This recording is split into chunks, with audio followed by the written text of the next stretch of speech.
नमस्कार दोस्तों, राधे राधे सभी को। तो कहिए कैसे हैं आप। आई होप आप बहुत अच्छे होंगे। तो फ्रेंड्स, आज हम बात करेंगे नवरात्र के बारे में। जी हाँ, अब आप सोचेंगे कि नवरात्र तो अभी है ही नहीं है, नवरात्र आएंगे चैत्र के महीने में और अभी तो माघ लगा हुआ है। जी नहीं फ्रेंड्स, हम बात कर रहे हैं गुप्त नवरात्र के बारे में। साल में जो हमें पता है 2 नवरात्र होते हैं जो प्रकट हैं, जो सभी को पता है। एक होते हैं शारदीय नवरात्रि जो अक्टूबर में आते हैं, अश्विन के महीने में अक्टूबर नवंबर में जो आते हैं, और एक होते हैं चैत्र में यानी कि वसंतिक नवरात्रि जो होते हैं। यही 2 हम सबको पता होते हैं। लेकिन फ्रेंड्स, असल में 4 नवरात्र होते हैं साल भर में। 2 प्रकट होते हैं जो हम सब जानते हैं और 2 गुप्त नवरात्र होते हैं। एक आते हैं माघ के महीने में और एक आते हैं आषाढ़ के महीने। फ्रेंड, जैसे साल में 4 ऋतु होती हैं, इसी तरह से 4 नवरात्र होते हैं।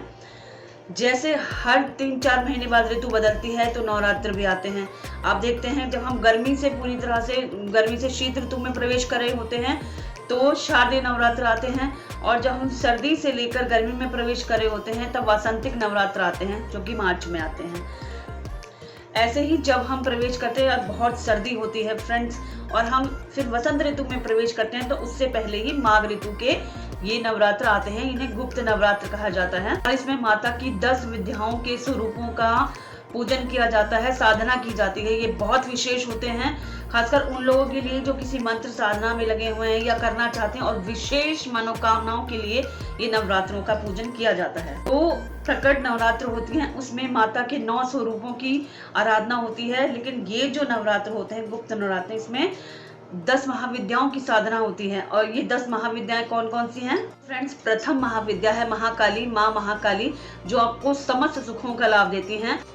दूसरी महाविद्या है माँ तारा देवी, जो आपको वाक सिद्धि प्रदान करती हैं। तीसरी महाविद्या है त्रिपुर सुंदरी, सुंदरता की देवी मानी जाती हैं। चौथी देवी है भुवनेश्वरी देवी, जो संपूर्ण ऐश्वर्य आपको प्रदान करती हैं। 5वीं देवी है माँ छिन्नमस्ता, जो आपको संपूर्ण संपन्नता देती हैं, संतान सुख की वृद्धि करती हैं। 6ठी देवी है माँ भैरवी, जो आपको सर्व उन्नति देती हैं। 7वीं महाविद्या है माँ धूमावती माता, जो कि वैराग्य की देवी हैं, ज्ञान की देवी हैं। 8वीं देवी है माँ बगलामुखी माँ, जो कि भय और शत्रु का नाश करने वाली हैं और आपको हर डर से निकालती हैं, आपको जीवन में बहुत सफल बनाती हैं। 9वीं महाविद्या है माँ मातंगी, जो कि शिव की महाशक्ति हैं, जिन्हें तांत्रिकों की सरस्वती भी कहा जाता है। फ्रेंड्स, 10वीं महाविद्या है माँ कमला देवी, धन धान्य और वैभव की प्राप्ति करवाती हैं। ये गुप्त नवरात्र क्यों कहे जाते हैं? क्योंकि इसमें हम जो भी साधना करते हैं, जिस महाविद्या की या आपके गुरु ने जो आपको मंत्र बीज मंत्र दिया है, जो भी आप प्रार्थना जो भी साधना आप करते हैं उसे गुप्त रखते हैं, उसे किसी के साथ शेयर नहीं करते हैं, किसी को बताते नहीं हैं। देखिए, अब सब जगह ये प्रचार हो रहा है कि गुप्त नवरात्र होते हैं, तो लेकिन आपको जो पूजा करनी है उसे गुप्त रखना है। भले ही आप आपस में चर्चा करें कि हाँ नवरात्र शुरू हो गए हैं, लेकिन आप जो साधना कर रहे हैं किस समय कर रहे हैं, किस अपने इष्ट की कर रहे हैं, किसी और भगवान के, किसी और देवी की कर रहे हैं, इसे आपको किसी को नहीं बताना है। फ्रेंड्स, बात करेंगे कि कौन कौन कर सकते हैं। हम सभी कर सकते हैं। वैसे तो विशेषतः जो साधु संत होते हैं या जो तांत्रिक साधना में लगे होते हैं उनके लिए है, लेकिन हम जो साधारण लोग हैं हम भी इसे कर सकते हैं। सभी महिलाएं कर सकती हैं, बच्चे और पुरुष कोई भी कर सकता है, लेकिन आपको बताना नहीं है। आप घर में चौकी लगाइए या अखंड दिया जलाइए, जैसे आपको ठीक लगे, जैसा आपके पास समय हो, कम हो ज़्यादा हो। कोशिश करिए कि रात को पूजा जरूर करें। रात को जो भी आप पाठ करते हैं, दुर्गा चालीसा है, दुर्गा सप्तशती है, जरूर पढ़ें। जब भी आपको समय लगे, छुट्टी वाले दिन लगे, तो अपने इन 9 दिनों में कोई भी एक दिन चुन लीजिए, कोई भी एक समय चुन लीजिए जिसमें कि आपको थोड़ा बहुत समय देना है। याद रखिए, ये विशेष फल देने वाले नवरात्र होते हैं, इनको बिल्कुल मिस मत करिएगा। में बहुत आत्मबल मिलता है, क्योंकि अब देखिए, अगर आप व्रत कर सकते हैं तो व्रत करिए, नहीं कर सकते हैं तो आप घर में सात्विक भोजन रखिए 9 दिनों तक बिना लहसुन प्याज का।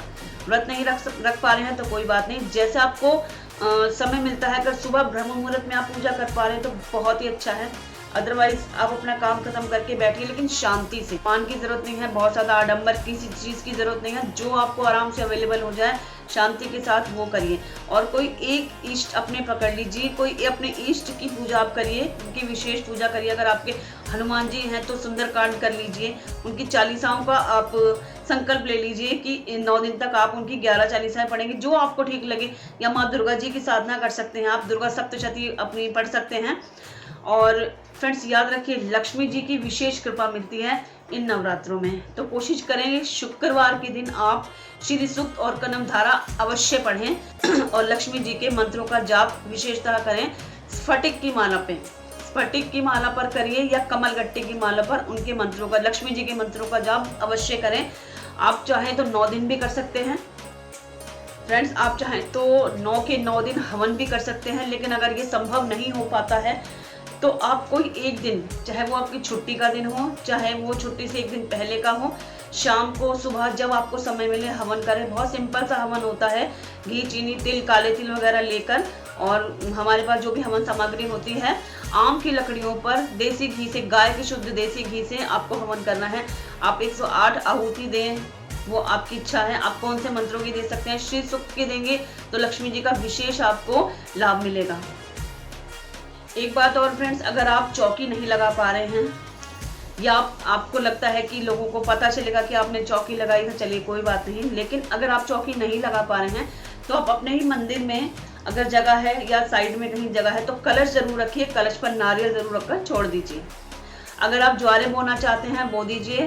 तो उसके लिए आपको देखिए घर से बाहर नहीं जाना है और घर में लहसुन प्याज का प्रयोग बिल्कुल नहीं करना है। आप छोड़ सकते हैं, स्किप कर सकते हैं अगर आप ज्वारे नहीं बोलना चाहते हैं, लेकिन कुछ करना है, आपको कलश रखना है और कलश पर नारियल रख देना है अगर आप चौकी नहीं लगा पा रहे हैं। और माँ के सामने रोज आपको घी का दिया जलाना है और उसके बाद आपको उनकी कोई भी चालीसा हो, जो आपको ठीक लगते हैं, जो भी आपके इष्ट देव हो, शिव जी हो सकते हैं, ताकि आप साधना कर सकते हैं। वो ये साधने के लिए ही हैं, इनका ज्यादा प्रसार प्रचार नहीं किया जाता है।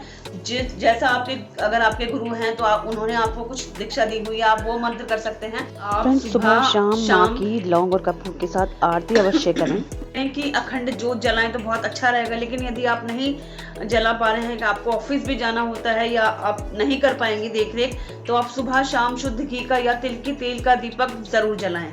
माँ दुर्गा जी को लाल पुष्प बहुत पसंद है, हम सभी जानते हैं, तो उनके लिए गुलाब के फूल, गुड़हल के फूल अगर मिल जाएं तो बहुत अच्छी बात है। अदरवाइज आप पीले फूल भी चढ़ा सकते हैं, पीले फूल बहुत ही शुभ माने जाते हैं। कोशिश करें कि अगर लाल पुष्प मिले तो बहुत अच्छी बात है। और आक, मंदार, तुलसी और दुर्वा माँ दुर्गा जी को बिल्कुल नहीं चढ़ाई जाती है, तो इस बात का ध्यान रखें। आक के फूल, पत्ते, मंदार और दुर्वा और तुलसी जी बिल्कुल ना चढ़ाएं माँ दुर्गा को। लौंग, बताशे और पान का भोग विशेषता लगाएं। हम जानते हैं कि माँ जी को, दुर्गा जी को लौंग, बताशे, मिश्री और पान, आप मीठा पान रख सकते हैं। फ्रेंड्स फल जरूर चढ़ाएं, माँ दुर्गा जी को फल बहुत पसंद है। आप जिनकी भी आराधना कर रहे हैं, कुछ नहीं होता है, कुछ आप नहीं बना पा रहे हैं तो देखिए फ्रेंड्स, फल और ड्राई फ्रूट्स और सूखे मेवे अगर आपके पास जो भी अवेलेबल है वो चढ़ाएं। लेकिन जो भी चढ़ाएं बहुत प्रेम और श्रद्धा के साथ चढ़ाएं और अपनी पूजा में दक्षिणा रखना बिल्कुल ना भूलें। चाहती हूँ कि जो भी आप पूजा करें कोशिश करें कि रात्र के समय हो। शब्द है नवरात्रि, तो रात्रि का बहुत महत्व है नवरात्रों में। कोशिश करें कि जब सब सो जाएं या सब आप फ्री हो जाएं शाम के खाने से, रात के खाने से, और किचन को साफ सुथरा करके, रसोई साफ करके आप तब पूजा में बैठें, साफ स्वच्छ होकर, मुंह हाथ धोकर बैठें और धूप दिया जलाकर तब आप अपनी मंत्रों का जाप करें। या फिर आप जो भी पाठ करना चाहते हैं, जो भी प्रार्थना करना चाहते हैं, बहुत अकेले में शांति के साथ करें। फ्रेंड्स अगर आपके यहाँ अष्टमी होती है तो आप अष्टमी को व्रत रख सकती हैं। अगर व्रत नहीं रख पाएंगे तो आप कंजकों को अवश्य कुछ ना कुछ खिलाएं। आप चाहे हलवा चना बना सकते हैं जो हम प्रकट नवरात्रों में बनाते हैं, या कुछ और फल दान कर सकते हैं, उनको कुछ दक्षिणा जरूर दे सकते हैं। आप जो आपसे बने श्रृंगार का सामान दे सकते हैं, जैसा आपको ठीक लगे, चाहे अष्टमी वाले दिन या नवमी वाले दिन। और फ्रेंड्स लास्ट में आपको मंदिर में कुछ ना कुछ दान जरूर करके आना है। माँ दुर्गा जी के मंदिर में जाके कुछ ना कुछ आपको जरूर देना है। श्रृंगार का सामान हो सकता है। अगर आपके आसपास भी कोई मंदिर है तो वहां जरूर जाएं। डेली नहीं जा पा रहे हैं तो किसी भी एक दिन आप जरूर जाएं और तसल्ली से बैठकर माँ दुर्गा जी के आगे दिया जलाकर आएं, कुछ पाठ आदि करके आएं और कुछ भोग के लिए प्रसाद अवश्य लेकर जाएं, चाहे वो केले ही लेकर जाएं लेकिन अवश्य जाएं। और फ्रेंड्स, जो दिल्ली में या आपके आसपास जो फेमस जो मंदिर होते हैं, कोशिश करें कि उस दिन भी किसी भी दिन आप जरूर चले जाएं, क्योंकि भीड़ शायद कम होगी। अगर आप चाहते हैं किसी जो बड़े मंदिर हैं वहाँ जाना चाहते हैं, उनके दर्शन करना चाहते हैं, तो ये बहुत अच्छा समय है। प्लीज़ कोशिश करिए कि जाइए बड़े मंदिर। कथा नहीं है, एक छोटी सी कहानी है, हालांकि सही बात है, एक छोटी सी बात है जो मैं आपसे शेयर करना चाहती हूँ था। लेकिन गुप्त नवरात्रों की महिमा को ऋषि श्रृंगी ने हम सब तक पहुँचाया था। एक बार ऋषि श्रृंगी अपने धर्म सामने बैठकर धर्म पर ही चर्चा कर रहे थे और उसके बाद जब चर्चा समाप्त होती है तो एक महिला बहुत दुखी मन से रोते हुए आती है और उनसे कहती है कि उसका पति बहुत अनीतिपूर्ण व्यवहार करता है, सारे गलत काम करता है जो उसे नहीं करने चाहिए। सो फ्रेंड्स, बोलने लगी, बहुत उनके सामने हाथ जोड़कर बोलने लगी कि मैं क्या करूं, ऐसा क्या करूं कि जो उसका व्यवहार बदल जाए और वो धर्म के रास्ते पर आ जाए। तब ऋषि श्रृंगी ने बताया था कि ये जो गुप्त नवरात्र आते हैं, आपको ये जो 10 महाविद्याएं होती हैं, इनमें से किसी एक भी विद्या की आप पूजा साधना अर्चना करिए, साधना विशेषतः करिए, तभी आपका पति सही रास्ते पर आएगा। और तभी से फ्रेंड्स, ये जो गुप्त नवरात्र हैं आम लोगों के सामने प्रकट हुए थे, अदरवाइज इससे पहले ये नहीं पता थे। गुप्त नवरात्रों की जो भी साधना होती है शीघ्र अतिशीघ्र फलदायक होती है। चर्चित हो गए हैं लोग, गुप्त नवरात्रे करते हैं लेकिन उसकी चर्चा नहीं करते हैं, तो कोई बात नहीं, आप जो पूजा पाठ करें वैसे तो नहीं बताना चाहिए, लेकिन जो साधारण चीज होती है वो तो हम बता देते हैं। लेकिन इन नवरात्रों में आप कोई विशेष साधना कर रहे हैं तो ना ही बताएं तो बहुत अच्छा होगा। तो फ्रेंड्स, ये थी छोटी सी जानकारी गुप्त नवरात्रों के बारे में। आई होप आपको बहुत अच्छी लगी होगी।